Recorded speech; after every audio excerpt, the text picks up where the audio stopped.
आसान नहीं है ये रहा। ऐसा नहीं है कि तुम्हें बुक्स बढ़िया बता दिया गया, तुम्हें नोट्स अच्छा दे दिया गया, तुम्हें आंसर राइटिंग की कला बता दी गई तो तुम टॉपर बन जाओगे। नहीं भाई, इस भ्रम में मत रहना। ये एक बहुत ही ऐसी तगड़ी कला है जिसके लिए आपको पूरी ये वीडियो देखनी पड़ेगी। अगर हमें बेस्ट बुक को पिकअप करना है तो उसको पिक करके हम किस तरीके से उसको पढ़ रहे हैं ये कला आनी चाहिए। अगर हम नोट्स बना रहे हैं तो उसको कैसे बना रहे हैं ये कला हमें आनी चाहिए। अगर हम आंसर राइटिंग की प्रैक्टिस कर रहे हैं, किस पॉइंट को अंडरलाइन करना है, किस टॉपिक को दूसरे कलम से लिखना है, लिखने की शैली कैसी होनी चाहिए, ये सारी बातें आपको पता होना चाहिए। तो इस पूरी वीडियो के माध्यम से हम ये सारी चीजें आपको क्लियर करने वाले हैं और हर एक टॉपिक को गाइड करने वाले हैं कि किस तरीके से आपको क्या करना है। बोर्ड एग्जाम्स में टॉपर बनने के लिए ये तीन चीजें बहुत जरूरी होती है। जिस भी बच्चे के पास ये तीन कला है, ये तीनों चीजों की प्रॉपर नॉलेज है, वो एग्जाम को टॉप कर जाएगा। सबसे पहली चीज है बुक्स।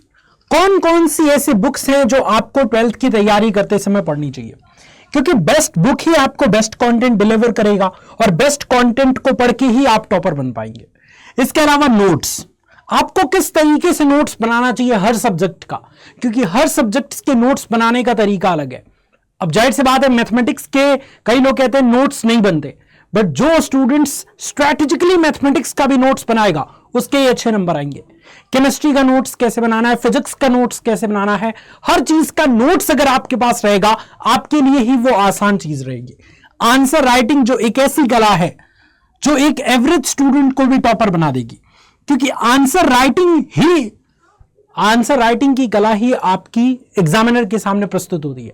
वो आपको चेहरे से नहीं जानता, वो आपको नाम से भी नहीं जानता एग्जामिनर, वो आपकी सिर्फ लिखावट से जानता है। और लिखावट कौन सी? लिखने की कला ही आंसर राइटिंग के माध्यम से जानने को मिलती है। आप किसी भी प्रश्न के आंसर को किस तरीके से लिखते हो यह आपकी पूरी की पूरी टैलेंट को वहां दिखाएगा।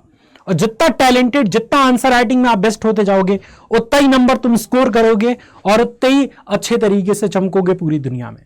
तो इस पूरी वीडियो के माध्यम से हम ये सारी चीजें आपको क्लियर करने वाले हैं और हर एक टॉपिक को गाइड करने वाले हैं कि किस तरीके से आपको क्या करना है। सो बढ़ते हैं हम अपने अगले टॉपिक की तरफ और इस चीज को समझते हैं। देखो, सबसे पहली चीज तो आपको यही समझना है कि आसान नहीं है ये राह। ऐसा नहीं है कि तुम्हें बुक्स बढ़िया बता दिया गया, तुम्हें नोट्स अच्छा दे दिया गया, तुम्हें आंसर राइटिंग की कला बता दी गई तो तुम टॉपर बन जाओगे। नहीं भाई, इस भ्रम में मत रहना। ये एक बहुत ही ऐसी तगड़ी कला है जिसके लिए आपको पूरी ये वीडियो देखनी पड़ेगी। अगर हमें बेस्ट बुक को पिकअप करना है तो उसको पिक करके हम किस तरीके से उसको पढ़ रहे हैं ये कला आनी चाहिए। अगर हम नोट्स बना रहे हैं तो उसको कैसे बना रहे हैं ये कला हमें आनी चाहिए। अगर हम आंसर राइटिंग की प्रैक्टिस कर रहे हैं तो किस पॉइंट को अंडरलाइन करना है, किस टॉपिक को दूसरे कलम से लिखना है, लिखने की शैली कैसी होनी चाहिए, ये सारी बातें आपको पता होना चाहिए। और यही चीज आज इस वीडियो के माध्यम से मैं आपको बताने वाला हूं। तो सबसे पहले बच्चों हम बात करते हैं बुक्स की, कि सर ऐसी बेस्ट बुक बताओ जो हमें बोर्ड एग्जाम में काफी हेल्प करे। तो जब भी हम बुक्स की बात करेंगे और खासतौर पे 12th एग्जाम के लिए बात करेंगे या किसी भी 12th के स्तर पर कोई भी कॉम्पिटिटिव एग्जाम्स की अगर हम बात करें,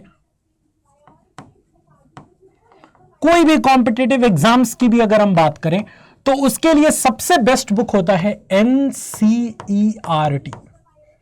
एनसीईआरटी बुक्स को अगर आपने अच्छे से पढ़ा है तो सारा का सारा जड़ी बूटी इसी में है। इससे आप 12th में भी अच्छा नंबर ला जाओगे और आप कॉम्पिटिटिव एग्जाम में भी अच्छे नंबर लाओगे। तुमने सुना होगा कई बार जेई मेंस, जेई एडवांस, या फिर एडवांस तो छोड़ दो, जेई मेंस, नीट, सीयूईटी में क्वेश्चन सीधे एनसीईआरटी बुक से आते हैं। समझ रहे हो बात? तो एनसीईआरटी एक ऐसी बुक है जो काफी पावरफुल बुक है।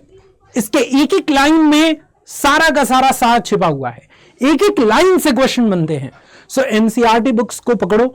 हर एक स्टेट बोर्ड में लगभग अप्लाई हो चुका है एनसीईआरटी बुक, और एनसीईआरटी बुक को पकड़ के एकदम बढ़िया से रीडिंग करनी स्टार्ट करो। अगर तुमको नहीं पता कि एनसीईआरटी बुक को रीडिंग कैसे करना है, किस तरीके से हम पढ़ेंगे तो ज्यादा चीजें समझ आएंगी, तो इसके ऊपर एक वीडियो मैं ला दूंगा। बट अपने लिए सबसे बेस्ट बुक जो है वो यही मानो कि हमारे लिए सबसे बड़ा जो जड़ी बूटी है वो एनसीईआरटी ही है। ये एनसीईआरटी हमारी 12th क्लास में तो हेल्प करेगी ही करेगी, कॉन्सेप्ट्स को समझने में, क्वेश्चन प्रैक्टिस करने में। साथ ही साथ हमें कॉम्पिटिटिव एग्जाम्स, भाई दोगे ना कॉम्पिटिटिव एग्जाम, तो कॉम्पिटिटिव एग्जाम्स में भी आपकी काफी हेल्प करेगी। जैसे जेई हो गया, है ना, नीट हो गया या सीयूईटी हो गया, इन सभी एग्जाम्स में भी एनसीईआरटी बुक्स आपकी काफी हेल्प करने वाली है। तो इसलिए बुक्स के लिए दूसरा कोई ऑप्शन ही नहीं रखो, सीधे एनसीईआरटी रखो और बेस्ट टीचर का चयन करो, तुम्हारी नैया पार है, बढ़िया करोगे यार बोर्ड एग्जाम में। दूसरी चीज आपको यह देखनी है कि भैया आप नोट्स कैसे बना रहे हो। नोट्स का बड़ा रोल होता है, पता है क्या, एग्जाम टाइम में बच्चों प्रेशराइज हो जाता है हर मामला, पूरा मामला ही इतना ज्यादा प्रेशराइज हो जाता है कि बच्चे पता ही क्या करते हैं, बच्चे रटना शुरू कर देते हैं। और उस समय तक मार्केट में बहुत सारी, लिटरली बहुत सारी, एक तरह से आपको मैं बताऊं तो बहुत सारी ये आ जाती हैं, क्या बोलते हैं इसको, क्वेश्चन बैंक आ जाता है, बहुत सारे जो है वो टॉपर्स के नोट्स अवेलेबल हो जाते हैं, बहुत सारी यूट्यूब पे जो टीचर पढ़ाए होते हैं वो सारी चीजें आ जाती हैं। तो अब बच्चा कंफ्यूज हो जाता है कि टॉपर के नोट से पढ़ें या खुद के बनाए थोड़े बहुत नोट से पढ़ें या क्वेश्चन बैंक से पढ़ें या किताब से पढ़ें, और उस चक्कर में घोच पोच हो जाता है। समझ आ रही बात। और 12th क्लास के बच्चों को इतना दिमाग भी नहीं होता, इतना ज्यादा, इतना प्रॉब्लम सॉल्विंग स्किल भी नहीं होती कि वो खुद से आंसर बना के लिखें। तो उनको एक चाहिए जिस प्रॉपर तरीके को फॉलो करके वो आंसर्स को याद कर पाए। और जब भी आंसर की याद करने की बात आती है, हमारा सबसे बड़ा दोस्त भैया नोट्स होता है। इसलिए नोट्स बनाना स्टार्ट करो यार। अब ये नोट्स कैसे बनाओगे तुम? नोट्स बनाने की कला पहले सीखो। सबसे पहले जितने ऐसे सब्जेक्ट्स हैं जो आपको बहुत इंपॉर्टेंट लगते हैं, थोड़े हार्ड भी लगते हैं और डिफरेंट डिफरेंट टाइप के क्वेश्चंस बनते हैं, उनके नोट्स पहले बनाओ। जैसे फिजिक्स हो गया, केमिस्ट्री हो गया, राइट। इसके अलावा मैथमेटिक्स या बायोलॉजी, ज्यादातर जगह पे मिथ ये है कि सर मैथ के कैसे नोट्स बनाएंगे। भैया मैथ के ऐसा नहीं है कि एक एक सवाल तुम सॉल्व करो, बट सारे के सारे चैप्टर्स के कॉन्सेप्ट, अब सारेडिक ही हो गया, सारेडिक में इतने सारे गुणधर्म होते हैं, उन गुणधर्मों को लिख दो। ट्रिग्नोमेट्रिक फंक्शन हो गया, उसके फॉर्मूलाज को लिख दो। इंटीग्रेशन हो गया, उसके सारे फॉर्मूलाज को लिख दो। डिफरेंशिएशन हो गया, उसके सारे फॉर्मूलाज को लिख दो। एटलीस्ट उसका नोट्स बनाने से वो चीजें तो याद रहेंगी। और मैथ में फॉर्मूला याद तो 50% प्रॉब्लम ऐसे ही सॉल्व, क्योंकि बस उसी फॉर्मूला का एप्लीकेशन आपको पढ़ना है। तो इस तरीके से नोट्स बनाओगे। फिजिक्स का नोट्स कैसे बनाना है? फिजिक्स का नोट्स ऐसे बनाना है कि भैया स्टार्टिंग से आप पहले चैप्टर से पकड़ो।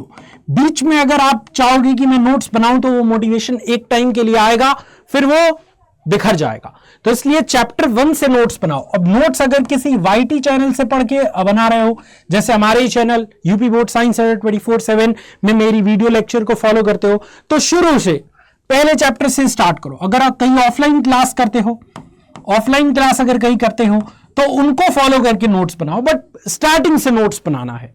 स्टार्टिंग से नोट्स बनाओगे तो वो काफी हेल्प करेगा। नोट्स में बहुत चीजें होनी चाहिए आपकी। एक तो डिटेल उसका एक्सप्लेनेशन, दूसरी चीज की हर एक इंपॉर्टेंट पॉइंट और नोट्स कवर होना चाहिए। हर टॉपिक को कवर करना, कुछ छोड़ना नहीं है, ताकि, और अपने भाषा में लिखना है, जो भाषा सर ने तुमको पढ़ाया है, जो भाषा सबसे आसान है। क्योंकि टीचर की जरूरत क्यों पड़ती है? क्योंकि टीचर जो किताबी लैंग्वेज हार्ड होता है ना, उसको आसान बना के लिखवाते हैं, तो वो काफी हेल्प करेगा। और ये सिर्फ और सिर्फ उसी महीने में नहीं, एग्जाम टाइम में नोट्स आपकी काफी हेल्प करता है। तब आप ज्यादा स्ट्रेस्ड नहीं लेते, बहुत ज्यादा चिंतित नहीं होते, सारी हेल्प आपकी कर देता है वो। और तीसरी चीज की आंसर राइटिंग। देखो, एग्जामिनर ना तुमको जानता है, न तुम्हारी मेहनत करने के घंटे को जानता है। ऐसा नहीं है कि उसको पता है कि तुम सुबह 4 बजे उठ के पढ़ते थे, ऐसा नहीं है कि उसको पता है कि तुम रात रात भर पढ़ते थे। उसको कुछ नहीं पता। उसको सिर्फ यह पता है कि तुम्हारी आंसर सीट में कैसे आंसर लिखा गया है, क्योंकि वही उसके पास है। और अगर उसमें बेस्ट रिप्रेजेंटेशन हुआ तो वह नंबर दे देगा। उसको फर्क ही नहीं पड़ता कि कॉपी दूसरे की है या उसमें नकल करके लिखा गया है या क्या लिखा गया है। आंसर लिखा गया है, नंबर मिलेगा। आंसर नहीं लिखा गया है, नंबर नहीं मिलेगा, क्योंकि उसको भी जवाब देना पड़ेगा। क्योंकि अगर बच्चे को मान लो कभी कंफ्यूजन हुआ, वो रीचेकिंग का डाल दिया फॉर्म, तो फिर वो एग्जामिनर को खोज के लाया जाएगा, उसको जेल भी हो सकती है। तो इसलिए उसको सिर्फ इतना ही मतलब होता है कि तुमने आंसर लिखा है कि नहीं ठीक से। और वो चीज कैसे पता चलेगी? जब तुम आंसर राइटिंग स्टार्टिंग से करोगे। कैसे करनी है आंसर राइटिंग? जब भी पढ़ो, जब भी पढ़ाई करने जाओ ना, तो पढ़ते समय हमेशा याद रखना कि लिखकर पढ़ने की आदत डालो। क्यों लोग कहते हैं कि रोज लिख के पढ़ना चाहिए? इसलिए कहते हैं क्योंकि इससे कई चीजें, कई फायदे होते हैं। सबसे पहली, आपकी स्पीड बढ़ती है। स्पीड के साथ साथ हैंडराइटिंग मेंटेन होती है। कई बार क्या होता है कि हमें धीरे लिखने की आदत होती है, राइट? और जब भी हमें एग्जाम टाइम में प्रेशर होता है, कम समय होता है और ज्यादा चीजें करनी होती है, तो हम घबरा जाते हैं और स्पीड तेज कर देते हैं। स्पीड तेज करने से राइटिंग खराब हो जाती है। तो इसलिए पहले से ही अगर स्पीड तेज करके प्रैक्टिस करोगे लिख के, और तेज स्पीड में भी हैंडराइटिंग अगर अच्छी रहेगी, तो आप काफी अच्छा स्कोर कर जाओगे। बट पहले ही अगर आपका ये हाल रहेगा तो फिर स्पीड बढ़ाओगे तो भैया हैंडराइटिंग खराब होगी। तो स्पीड आपकी अच्छी रहेगी। एक तो मेमोरी पावर बढ़ जाती है। क्यों सर? क्योंकि एक रिसर्च में पब्लिश हुआ था कि जिस चीज को हम लिख देते हैं ना, वो चीजें रटने के मुकाबले ज्यादा अच्छे से समझ आ जाती है और याद रहती है। ठीक है, तो इसलिए लिख के पढ़ो, इससे मेमोरी पावर भी आपकी बढ़ती है। और तीसरी चीज ये है कि भैया लिख के पढ़ने से एक चीज वो लॉन्ग टर्म मेमोरी में सेव हो जाती है। Long term save, long term के लिए आपके मेमोरी में सेव हो जाती है, क्योंकि कई चीजें आप देखते हो उसमें। कोई मान लो चित्र वाला क्वेश्चन है, अब ये वीडियो ही देख रहे हो, इसमें आपको ये दो लड़के लड़कियां दिख रहे हैं, यहां पे एक नोट्स दिख रहा है, आंसर राइटिंग का दिख रहा है। तो विजुअल क्यों जरूरी है? ताकि आप रिलेट कर पाओ कि हम भी पढ़ते हैं सर तो इस तरीके से लिखते हैं, हम भी इस तरीके से हैं। तो ये विजुअल अच्छा करने के लिए ऐसा किया जाता है। सो मुझे उम्मीद है कि ये तीनों चारों बातें आपको पसंद आई होंगी। अगर पसंद आई तो इसे लाइक वाइक जरूर करना, कमेंट छोड़ के जरूर जाना। और 12th क्लास की तैयारी हमारे चैनल पे बहुत अच्छे तरीके से कराई जा रही है न्यू बैच के माध्यम से। तो अगर आप एक ऐसे स्टूडेंट हैं जो न्यू बैच में एडमिशन लेना चाहते हैं, तो नीचे दिया गया नंबर है, उस पर कॉल कर लीजिए। कॉल करके न्यू बैच में एडमिशन ले सकते हैं, या डिस्क्रिप्शन में लिंक है, उस पर क्लिक करिए। सिंपली जाके यूज कूपन कोड की जगह पे MTRS कोड लगाइए, अप्लाई कर दीजिए, फीस कम हो जाएगी और ज्वाइन कर जाइए। पूरे 1 साल तक हम आपको बहुत बढ़िया से 12th क्लास के हर एक सब्जेक्ट्स की तैयारी कराएंगे और COET एग्जाम के लिए भी रेडी करेंगे, है ना। और बाकी अगर आपको 12th और COET दोनों करने हैं तो महापैक ले लीजिएगा, जिसमें न्यू बैच, आरंभ बैच और सारे बैच आपको मिल जाएंगे। वही MTRS कूपन कोड लगाएंगे, मैक्सिमम डिस्काउंट आपको मिल जाएगा। सो ये वीडियो में सिर्फ इतना ही तक। मिलते हैं आपसे नेक्स्ट वीडियो में बच्चों, तब तक अपना ख्याल रखिए। हमारे चैनल से इसी तरीके से जुड़े रहिए, हम आपकी मदद हमेशा हमेशा करते रहेंगे। शुक्रिया, जय हिंद।